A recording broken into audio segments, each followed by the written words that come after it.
fuck it. Our Earth is slowly dying, and it's partly due to the clothes that you and I wear. The topic of fast fashion is a pressing issue that touches on both environmental sustainability and social justice.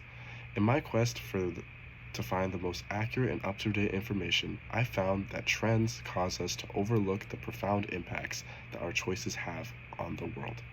Today, I will share with you why fashion is a model that we must reconsider, as it poses a severe environmental threat and exploits vulnerable populations. First, let us address the environmental toll of fast fashion. According to Rashimia Mihiti in her 2024 article titled Fast Fashion and Its Environmental Impact, the fast fashion industry is notoriously known for using high water and high energy when producing clothes. To illustrate, according to the World Wildlife Fund, producing just one cotton shirt requires 713 gallons of water and synthetic fibers, which are staples in making clothes and in the fashion world. Mahidi further points out that textile dyeing ranks as the second largest water polluter globally, contributing significantly to the world's global water pollution. Moreover, when synthetic garments are washed, these dyed garments, they release microplastics into our oceans, increasing the already critical pollution levels. The waste produced by fast fashion is also equally as alarming. Not only does the industry contribute to the growing piles of disposable clothing in these giant trash dumps, but the dyeing of these fabrics emits these chemicals and microfibers that damage our environment.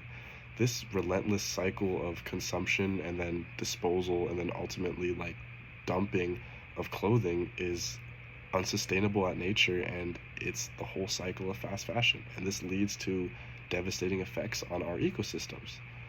But then turning to the social side of things, fast fashion's reliance on cheap labor is also particularly concerning.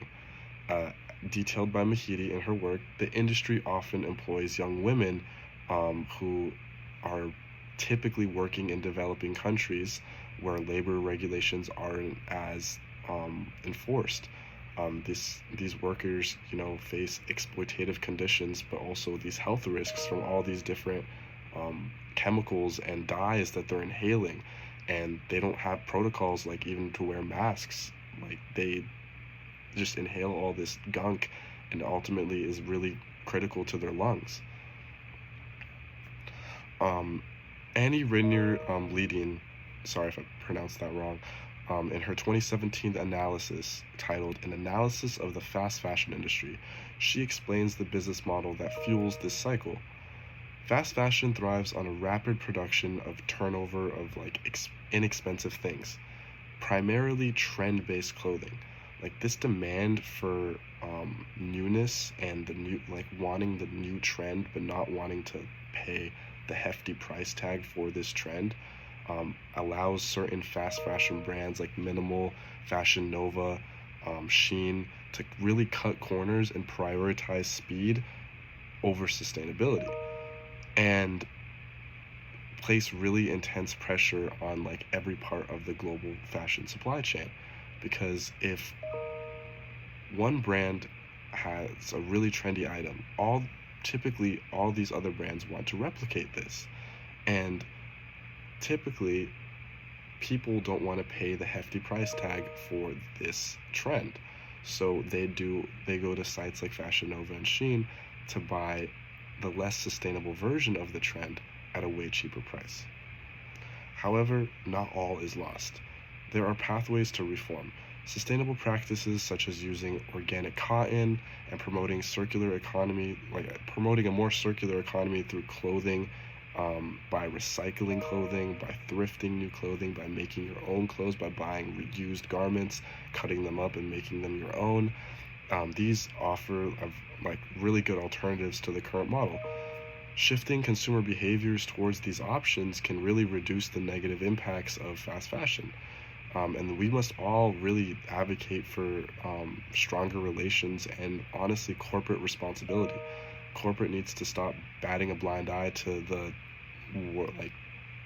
the things that their companies are causing on a global scale, as opposed to just the money that's in their pockets. And in conclusion, I want to end by saying that fast fashion really did help make clothes more cheap and affordable for the average person, but it does so at an unaffordable cost to our environment and our world, and to the people that are most vulnerable in those developing countries that I talked about. And it's essential that we consider the full extent of our options, and that we should realize that behind each garment, there's a story, that there's somebody out there that made that, and that they might not be in the best working conditions if you bought that from a fast fashion company. And by making these better decisions and by supporting sustainable practices, we can really begin to restore the fabric of our society, ensuring a healthier planet for these future generations. Thank you all, and let us strive for an industry that respects both people and our planet. Thank you very much.